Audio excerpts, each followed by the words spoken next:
learners, I hope you all are healthy, happy and safe at your places. So let's begin with the new chapter, that is resources. Is this laptop a resource? Am I a resource being a teacher? What about a doctor? And what about a chair? All these are resources. So let's get all the answer in this slide. Everything that satisfy our need, whether a doctor or water or a teacher, a chair, all these are resources. So resources has two value. One is utility value, second is economic value. Okay, utility value, when a particular thing has some use for us. Okay, for example, air. We use air. Okay, air is very important for us.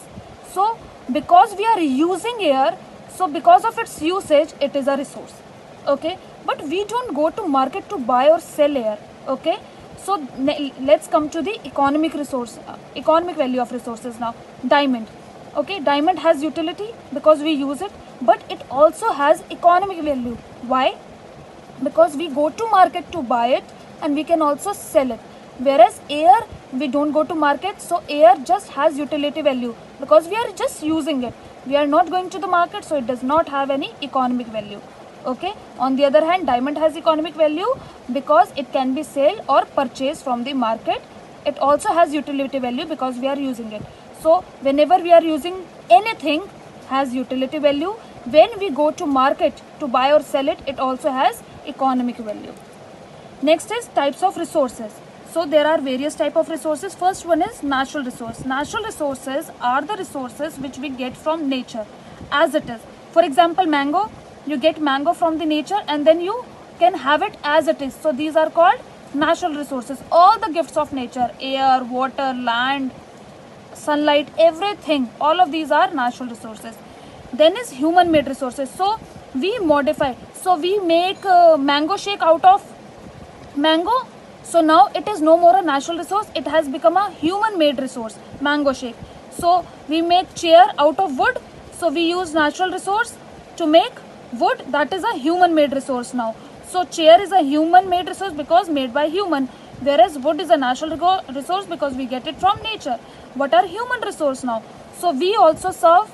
Okay, human are the biggest resources because we are the only one who modify natural resources into human made resources.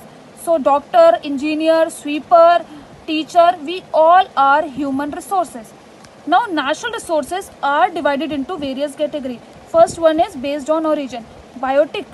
Biotic means all the living resources are biotic resources. So even humans, plants, animals, we all are biotic resources. Abiotic resources are non-living resources. Okay, sun, water, all this.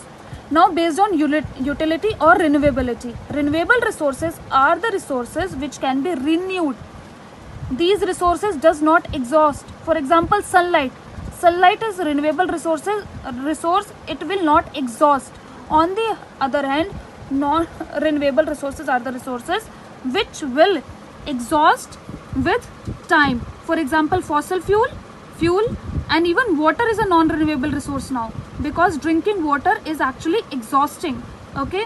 Now based on the level of development, so that is potential resource and actual resource. Actual resources are the resources whose quantity we know, and we also know that how to use these resources. Okay.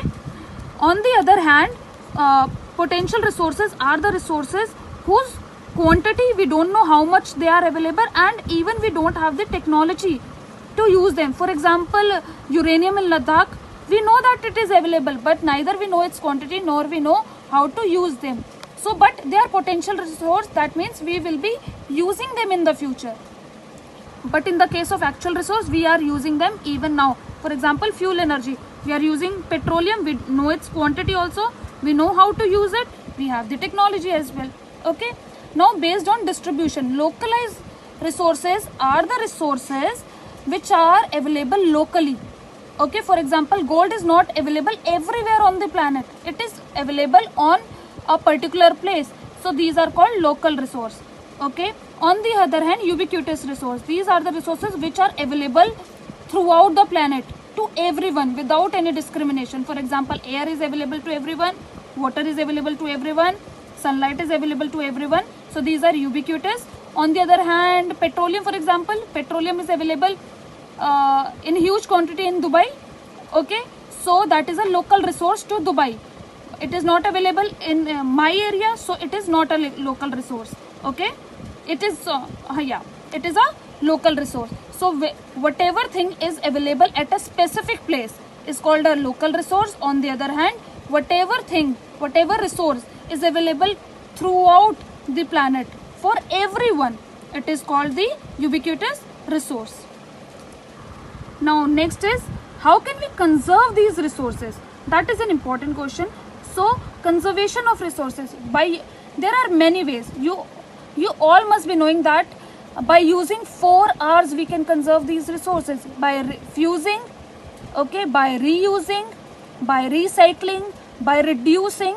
Also, it is very important to keep sustainable development in mind. What is sustainable development? Means that using the resources at the present time, but also using them in